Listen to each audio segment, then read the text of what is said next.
Hello नमस्कार दोस्तों, स्वागत है आप सभी का study coach 91 support YouTube channel में। दोस्तों आप सभी के लिए जितने भी लोग बिहार के निवासी हैं, बहुत ही बड़ी वैकेंसी आ रही है बिहार लोक सेवा आयोग की तरफ से। इस वीडियो में इस एडवर्टाइजमेंट के बारे में विस्तृत जानकारी आप लोगों को मिलने वाली है। ये जो पदें आ रही हैं वो सभी टीचर की पदें हैं। किसके लिए क्या एलिजिबिलिटी है, कितना फीस है, क्या सिलेबस है, ये पूरी जानकारी इस वीडियो में मिलने वाली है। तो हो सकता है वीडियो कुछ लॉन्ग हो जाए, लेकिन आप लोगों के लिए बहुत ही महत्वपूर्ण जानकारी इस वीडियो में मिलेगी। अगर आप बीपीएससी की फॉर्म भरने वाले हैं, जो टीचर का आई हुई है, तो उसको भरने से पहले आप सभी लोग इस वीडियो को ज़रूर देख लें, ताकि इसके बारे में आप लोग को अच्छे से पूरी जानकारी मिल जाए। अगर बात करें भाइयों कुल वैकेंसी की, तो 1,70,461 वैकेंसी आई है बीपीएससी की तरफ से टीचर पदों के लिए। अलग अलग वैकेंसी के लिए अलग अलग क्वालिफिकेशन चाहिए, ठीक है। देखिए यहाँ पर सबसे नंबर 1 पर प्राथमिक विद्यालय के मूल कोटि वर्ग 1 से 5 तक के विद्यालय अध्यापकों के लिए, यानी कि प्राइमरी स्कूल के अध्यापकों के लिए चाहिए।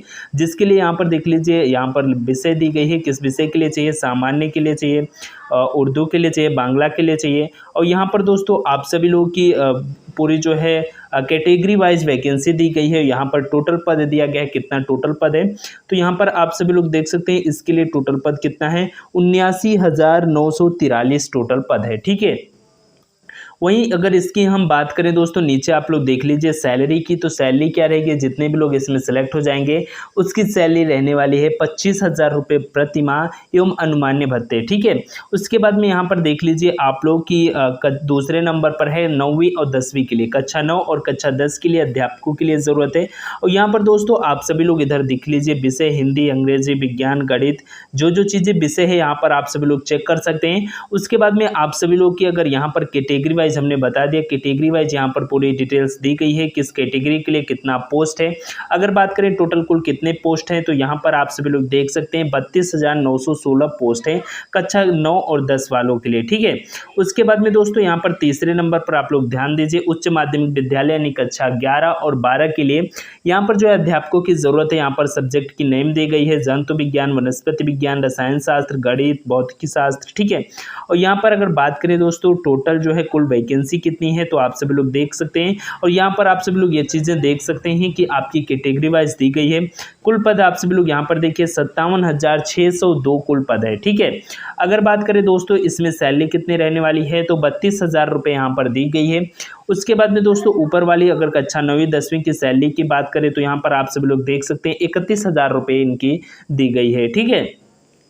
वहीं दोस्तों अब चलिए नीचे देखते हैं इसके बारे में, नीचे क्या विस्तृत जानकारी दी गई है, ठीक है। तो यहाँ पर दोस्तों आप सभी लोग देख सकते हैं, अब आप सभी लोगों के लिए अनिवार्य जो है एलिजिबिलिटी क्या क्या चाहिए वो सभी चीज़ें ध्यान दीजिए, ठीक है। तो कक्षा 1 से 5 तक के लिए यानी प्राइमरी स्कूल के टीचर के लिए क्या क्या एलिजिबिलिटी होनी चाहिए, कम से कम 50% होनी चाहिए उच्चतर माध्यमिक, इसके अलावा या इसके समकक्ष हो, या फिर जो है प्रारंभिक शिक्षा शास्त्र में या द्विवर्षीय, चाहे उसे कोई भी नाम दिया गया हो, ठीक है। दूसरे नंबर पर देखें तो न्यूनतम 45% अंकों के साथ में जो है उच्चतर माध्यमिक होनी चाहिए एवं प्रारंभिक शिक्षा शास्त्र में द्विवर्षीय डिप्लोमा होना चाहिए, जो राष्ट्रीय अध्यापक शिक्षा परिषद विनियम जो है 2002 के अनुसार प्राप्त किया गया हो, ठीक है। उसके बाद में यहाँ पर देखिए न्यूनतम 50% अंकों के साथ में उच्चतर माध्यमिक होने चाहिए तथा 4 वर्षीय प्रारंभिक शिक्षा शास्त्र में स्नातक या BLED होना चाहिए, ठीक है। उसके बाद में न्यूनतम 50% अंकों के साथ में उच्चतर माध्यमिक होना चाहिए या शिक्षा शास्त्र में द्विवर्षीय का डिप्लोमा होना चाहिए, ठीक है। उसके बाद में आप सभी लोग देख सकते हैं स्नातक तथा प्रारंभिक शिक्षा के द्विवर्षीय डिप्लोमा होना चाहिए, ठीक है। उस या फिर आपका 50% अंकों के साथ में स्नातक तथा शिक्षा स्नातक होना चाहिए यानी BEd होना चाहिए। उसके बाद में न्यूनतम 55% अंकों के साथ में उसके समकक्ष जो है ग्रेड के साथ स्नातकोत्तर और 3 वर्षीय एकीकृत BEd MAd होना चाहिए, ठीक है। उसके बाद में दोस्तों आप सभी लोगों के लिए दूसरे नंबर पर देख लीजिए कक्षा 9 और 10वीं के लिए क्या क्या एलिजिबिलिटी कंडीशंस हैं। तो यहाँ पर देख सकते हैं विनिर्दिष्ट विषय समूह में कम से कम जो है वो 50% अंक सहित किसी प्राप्त मान्यता या विश्वविद्यालय से स्नातक होना चाहिए तथा स्नातकोत्तर में उत्तीर्ण एवं राष्ट्रीय अध्यापक शिक्षा परिषद मान्यता प्राप्त शिक्षा यानी कि BEd होना चाहिए, ठीक है। उसके बाद में किसी मान्यता प्राप्त या फिर देखिए यहाँ पर किसी मान्यता प्राप्त विश्वविद्यालय से स्नातक अथवा स्नातकोत्तर में कम से कम जो है 45% अंकों के सहित मतलब तथा उसके बाद में 13/11/2002 को अधिसूचित राष्ट्रीय अध्यापक शिक्षा परिषद के लिए मानदंडों और मानकों को निर्धारित तथा नए पाठ्यक्रम अथवा प्रशिक्षण शुरू करने के लिए अनुमति विनियम 2002 तथा 10/12/2007 को अधिसूची राष्ट्रीय अध्यापक शिक्षा परिषद विनियम 2007 के अनुसार राष्ट्रीय अध्यापक शिक्षा परिषद से मान्यता प्राप्त संस्था से शिक्षा में स्नातक यानी कि बीएड होना चाहिए। ठीक है, उसके बाद में राष्ट्रीय अध्यापक शिक्षा परिषद से मान्यता प्राप्त किसी भी संस्थान से, ठीक है, या विशेष समूह से जो है आपका बीएड होना चाहिए या बीएससी एड होना चाहिए। ठीक है, 4 वर्षीय की उपाधि जो है आपको प्राप्त होनी चाहिए, तब आप इसके लिए एलिजिबल हैं, आप इसमें अप्लाई कर सकते हैं। ठीक है, उसके बाद में अगर हम बात करें कक्षा 9 से 10वीं के लिए, ठीक है, तो उनके लिए जो है क्या क्या होना चाहिए, तो गणित के लिए जो है होना चाहिए स्नातक पर गणित के साथ में, या भौतिक के इलेक्ट्रॉनिक्स या कंप्यूटर साइंस या रसायन विज्ञान या सांख्यिकी विषय में कोई 2 विषय स्नातक स्तर पर पठित हो, अथवा इंजीनियरिंग से स्नातक जिसमें गणित की विशेषज्ञता हो। ठीक है, आप बीटेक वगैरह के जिसमें गणित की विशेषज्ञता हो। ठीक है, उसके बाद में विज्ञान स्नातक स्तर पर जंतु विज्ञान यानी प्राण विज्ञान, वनस्पति विज्ञान एवं रसायन शास्त्र विषय में पठित एवं अथवा इंजीनियरिंग से स्नातक जिसमें विज्ञान की विशेषज्ञता हो। ठीक है, उसके बाद में सामाजिक विज्ञान में सेम कंडीशन है, स्नातक होना चाहिए। ठीक है, इसके अंतर्गत जो है इतिहास, भूगोल, अर्थशास्त्र एवं राजनीति शास्त्र में किसी भी 2 विषय में उत्तीर्ण हो, जिससे अनिवार्य रूप से एक विषय इतिहास या भूगोल अवश्य हो। ठीक है, उसके बाद में भाषा से संबंधित विषय, यहाँ पर देखिए माध्यमिक शिक्षा पद हेतु भाषा से संबंधित विषयों में संबंधित भाषा विषय के रूप में स्नातक स्तर पर पठित होना अनिवार्य है। ठीक है, उसके बाद में देखिए आप सभी लोगों के सामने दोस्तों कक्षा 11 और 12 के लिए क्या क्या एलिजिबिलिटी कंडीशन है। जो कक्षा 11 और 12 के लिए टीचर के लिए फॉर्म के लिए अप्लाई करना चाहते हैं, उनके लिए क्या क्या एलिजिबिलिटी होनी चाहिए। तो विनिर्दिष्ट विषय में कम से कम जो है 50% अंकों के सहित किसी मान्यता प्राप्त विश्वविद्यालय से स्नातकोत्तर उत्तीर्ण एवं राष्ट्रीय अध्यापक शिक्षा परिषद मान्यता प्राप्त संस्थान से शिक्षा में स्नातक यानी कि बीएड होना चाहिए। ठीक है, उसके बाद में यहाँ पर देखिए आप फिर किसी मान्यता प्राप्त विश्वविद्यालय से कम जो है 45% अंकों सहित स्नातकोत्तर 13/11/2002 को अधिसूचित राष्ट्रीय अध्यापक शिक्षा परिषद या मान्यता प्राप्त के लिए आवेदन पत्र जमा करने की समय सीमा अध्यापक शिक्षा कार्यक्रमों की मान्यता के लिए। ठीक है, सब देख सकते हैं विनियम 2002 तथा 10/12/2007 के सूची राष्ट्रीय अध्यापक शिक्षा परिषद विनियम 2007 के अनुसार राष्ट्रीय अध्यापक शिक्षा परिषद से मान्यता प्राप्त संस्थान से शिक्षा में स्नातक यानी कि बीएड होना चाहिए। ठीक है, उसके बाद में यहाँ पर देखिए किसी मान्यता प्राप्त विश्वविद्यालय से कम जो है 50% अंकों से विनिर्दिष्ट विषय में स्नातकोत्तर और तथा राष्ट्रीय अध्यापक शिक्षा यानी कि बीएड या बीएससी एड होना चाहिए। ठीक है, उसके बाद में यहाँ पर देख लीजिए या फिर न्यूनतम 55% अंकों के साथ में उसके समकक्ष ग्रेड के साथ विनिर्दिष्ट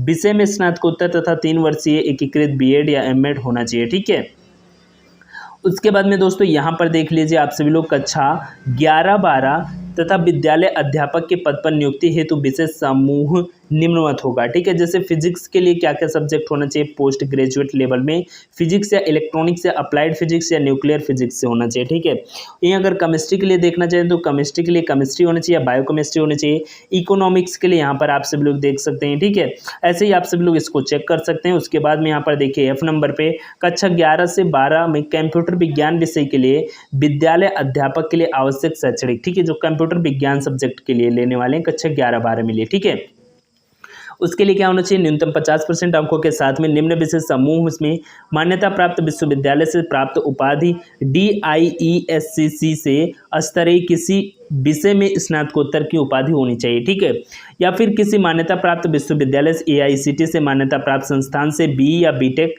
कंप्यूटर साइंस या IT अथवा समकक्ष उपाधि या भारत सरकार में मान्यता प्राप्त संस्थान या विश्वविद्यालय से डिप्लोमा होना चाहिए। ठीक है, उसके बाद में या फिर आपके जो है किसी मान्यता प्राप्त विश्वविद्यालय या ICT से, ठीक है, मान्यता प्राप्त संस्थान किसी स्ट्रीम में BE या BTech उपाधि तथा कंप्यूटर में पोस्ट ग्रेजुएट डिप्लोमा होना चाहिए। ठीक है, या फिर किसी मान्यता प्राप्त विश्वविद्यालय से कंप्यूटर साइंस में स्नातकोत्तर या MCA, ठीक है, मान्यता प्राप्त विश्वविद्यालय से समकक्ष उपाधि, किसी मान्यता प्राप्त विश्वविद्यालय से कंप्यूटर साइंस में स्नातकोत्तर या BCA या फिर समकक्ष या किसी विषय में स्नातकोत्तर होना चाहिए। ठीक है, या फिर किसी मान्यता प्राप्त विश्वविद्यालय से कंप्यूटर साइंस में पोस्ट ग्रेजुएट या डिप्लोमा किसी विषय में स्नातकोत्तर की उपाधि होना चाहिए। ठीक है, या फिर DOEACC से स्तर B और मान्यता प्राप्त विश्वविद्यालय से किसी विषय में जो है स्नातकोत्तर की उपाधि अगर आपके पास है तो इसके लिए आप एलिजिबल हैं। ठीक है, या फिर सूचना एवं संचार प्रौद्योगिकी मंत्रालय DOE ACC से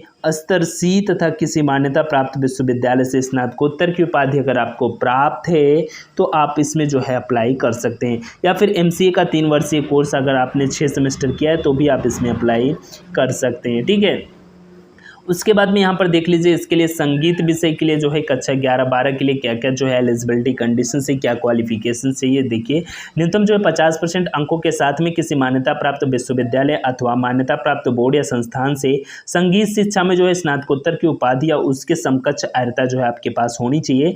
या फिर मान्यता प्राप्त संस्थान में संबंध किसी प्रकार की विवाद या उत्पन्न होने की प्रभासी विभाग का निर्णय अंतिम होगा। ठीक है, उसके बाद में यहाँ पर देख लीजिए आप सभी लोग कक्षा 11-12 तथा वाणिज्य संकाय विषय में विद्यालय अध्यापक के लिए, ठीक है, वाणिज्य संकाय विषय में यहाँ पर क्या होनी चाहिए, तो वाणिज्य संकाय में 3 विषय क्रमशः EPS, ठीक है, अकाउंटेंसी और बिजनेस स्टडी, ठीक है, में नियुक्ति की जाएगी। इस स्थिति वाणिज्यिक यानी कॉमर्स में शिक्षक पात्रता परीक्षा उत्तीर्ण अभ्यर्थी उक्त 3 विषय में से किसी एक विषय से नियुक्ति हेतु आवेदन कर सकते हैं, परंतु EPS यानी उद्यमिता अथवा अकाउंटेंसी अथवा बिजनेस स्टडी, ठीक है, विषय में शिक्षण पात्रता परीक्षा उत्तीर्ण अभ्यर्थी संबंधित विषय में ही नियुक्ति हेतु आवेदन कर सकते हैं। ठीक है, उसके बाद में यहाँ पर देखिए I नंबर पे क्या है, विद्यालय अध्यापक के पद पर नियुक्ति हेतु शैक्षणिक एवं प्रशैक्षणिक प्रमाण पत्र की मान्यता से संबंधित उपबंध। ठीक है, यहाँ पर देखिए केंद्र अथवा किसी राज्य सरकार द्वारा स्थापित बोर्ड से निर्गत मैट्रिक अथवा समकक्ष एवं इंटरमीडिएट अथवा समकक्ष प्रमाण पत्र मान्य होगा। केंद्र अथवा राज्य सरकार द्वारा अधिनियम गठित विश्वविद्यालय या विश्वविद्यालय अनुदान आयोग से मान्यता प्राप्त विश्वविद्यालय द्वारा निर्गत स्नातक या स्नातकोत्तर का प्रमाण पत्र जो है वो मान्य होगा। NCT अधिनियम 1993 के प्रवृत्ति होने के पूर्व केंद्र किसी भी राज्य सरकार द्वारा मान्यता प्राप्त संस्थान से अथवा NCT अधिनियम के प्रवृत्ति होने के उपरांत NCT से मान्यता प्राप्त संस्थान अथवा राज्य केंद्र शासित प्रदेश जहां राष्ट्रीय अध्यापक शिक्षा परिषद यानी NCT अधिनियम प्रभावी नहीं है उस राज्य केंद्र शासित प्रदेश द्वारा मान्यता प्राप्त संस्थान द्वारा निर्गत प्रशिक्षण प्रमाण पत्र जो है वो मान्य होगा। ठीक है, उसके बाद में दोस्तों आप सभी लोग जो यहाँ पर चीज़ें इंपॉर्टेंट है वो आप लोग देख लीजिए। ठीक है, अब नीचे मैं आप लोग की यहाँ पर एज लिमिट की बात करता हूँ जो कि मोस्ट इंपॉर्टेंट है।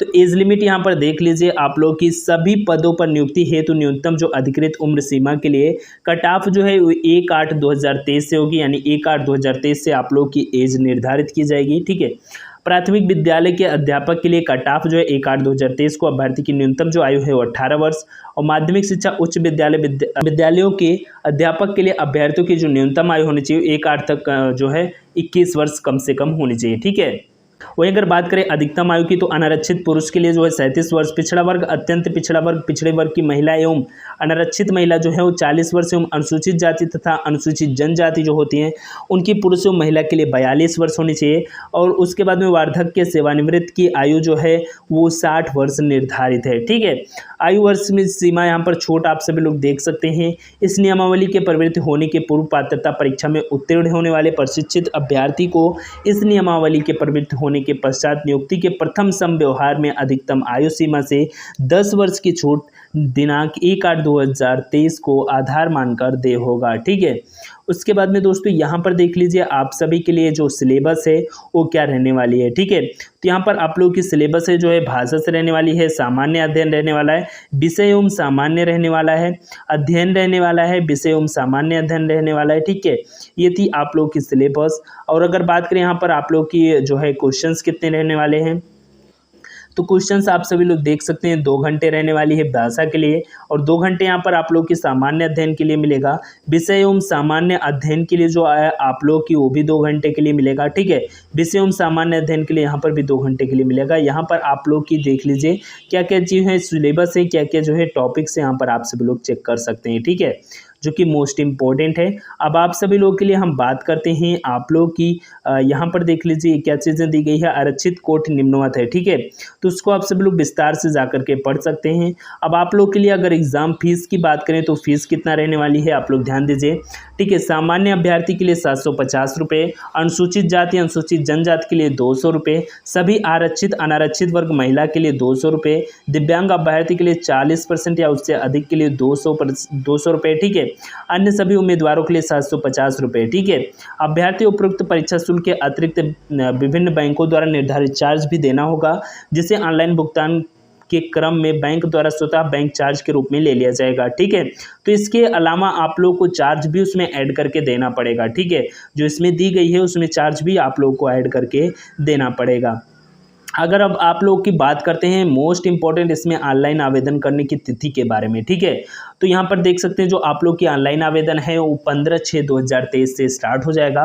लास्ट डेट की बात करें तो 12/7/2023 तक आप सभी लोगों के लिए डेट दी गई है जिसमें ऑनलाइन आवेदन कर सकते हैं। ठीक है, तो जब इसकी ऑनलाइन आवेदन स्टार्ट हो जाएगी तो मैं आप लोगों को जो है एक वीडियो बना करके बता दूंगा कैसे आप सभी लोग इसमें ऑनलाइन आवेदन कर सकते हैं स्टेप बाय स्टेप अपने मोबाइल फ़ोन से, या फिर आप कहेंगे तो कंप्यूटर से आप लोग कैसे कर सकते हैं वो भी मैं आप लोगों को बता दूंगा। ठीक है, तो ये थी आप लोग के लिए दोस्तों मोस्ट इंपॉर्टेंट एडवर्टाइजमेंट पूरी जो है, जो कि बहुत बड़ी वैकेंसी आई हुई है बिहार में।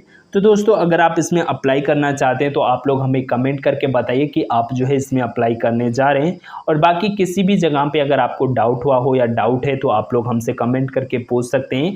इस वीडियो में यही जानकारी आप लोगों को देनी थी। अगर वीडियो आपको पसंद आया हो तो वीडियो को आप सभी लोग लाइक कर सकते हैं। चैनल पर नए हैं, सब्सक्राइब नहीं किए हैं तो सब्सक्राइब कर लीजिए लेटेस्ट अपडेट को जो है सबसे पहले पाने के लिए। बाकी मिलते हैं हम आपसे नेक्स्ट वीडियो में किसी नेक्स्ट जानकारी या नेक्स्ट अपडेट के साथ। तब तक के लिए बाय, जय हिंद।